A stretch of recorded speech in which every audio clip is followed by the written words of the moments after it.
আমাদের আজকে চুলাতে আমরা ধান সিদ্ধ করছি। অল্প করে ধান কেটে নিয়ে এসেছিল আমাদের। এই যে দেখুন, সে ধানটুকু আমরা সিদ্ধ করছি।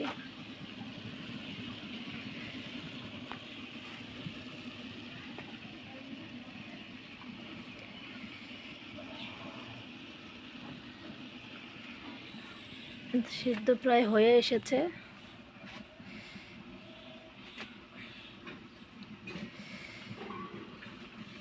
এখন এভাবে অল্প ধান হলে টেনশনের কিছু নাই। মাটির চুলাতে হাঁড়ির উপরে বসিয়ে দিলে, এভাবে জাল দিলে ধানটা সুন্দরভাবে সিদ্ধ হয়ে যাবে। দেখুন আমাদের ধান হয়ে এসেছে। আমরা একটু পরে আবার নামিয়ে নেব।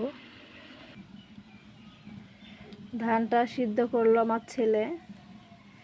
সে অনেক বায়না ধরছিল যে ধান সিদ্ধ করব, তাই অল্প ধান, তাই এগুলো সিদ্ধ করে ফেললো। এখন আমাদের ধান কাটা শেষ হয় নাই। ধান কাটা শেষ হলে তখন আমরা বড় তাওয়ায় করে ধান সিদ্ধ করব। এই যে আমার ছেলে চুলায় জাল দিচ্ছে, ধান সিদ্ধ করছে। ধানের ভিতরে আমরা ডিমও দিয়েছি, ডিম সিদ্ধ করেছি।